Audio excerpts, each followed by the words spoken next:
The Millennials' Choice. Yes, the best.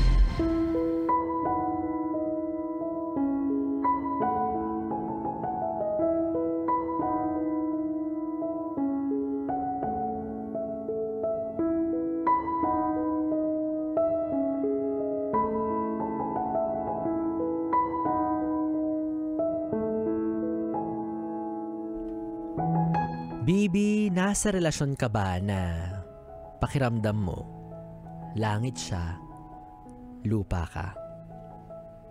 Na para siyang bituin na mahirap abutin samantalang ikaw, para ka ring bituin. Kasi ang dami mong kanto sa mukha.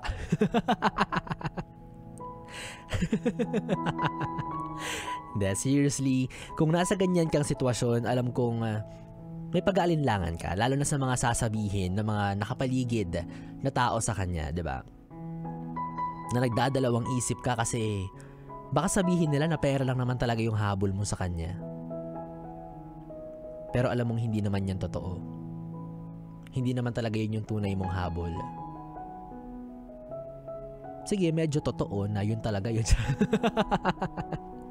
Pero more than that, wealth, more than that, financial stability, what you really love about that person is him or her itself. Minahal mo yung pagkatao niya, hindi yung matambok niyang pitaka. Oo naman.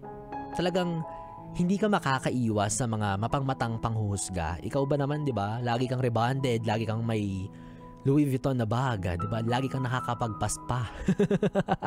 Kahit sino mawiwindang, di ba? Lalo na kung nasana yung mga tao na nakakakilala sa'yo na hindi naman ganyan yung lifestyle mo before. Pero anong gagawin natin? Eh, mahal ka nung tao. Anong magagawa mo kung kusa niya namang ginagawa yan para sa'yo, di ba?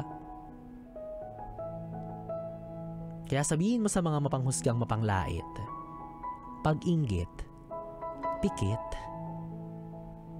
Basta Bibi, ang paalala ko lang sa'yo, sana wag kang umabuso. Kasi ang higit na pinakamatinding kalaban mo dyan ay ang mataray mong biyanan. Pero kung purong pagmamahal lang naman yung intention mo, diba? Go lang.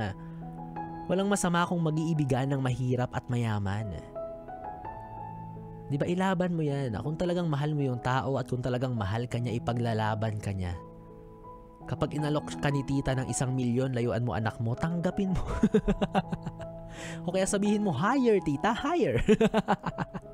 Anyways, Bibi, alam kong nakaka-relate kay labas mo yan, huwag kang mahiya. I-share mo ang iyong kwentong pag-ibig sa pagitan ng mahirap at mayaman. At isend mo yan sa aking Facebook Messenger, DJ Biboy, Bibo, DJ B-I-B-O-Y, B-I-B-O. At maya-maya sabay-sabay natin yung basahin, pakinggan at pag-usapan on air. At eto na, ang ating susunod na awitin na swak sa nararamdaman ng iyong damdamin. Ang kanta ni Faith Cuneta na pinamagatang Pag-ibig Ko'y Pansinin. Muli ako ang Bibi mo sa radyo, DJ Biboy Bibo. Pwede mong makatabi hanggang mamayang alas 12 ng gabi para sa ating Bibi Time. Dito pa rin sa 101.1, yes, the best. Ang pag-ibig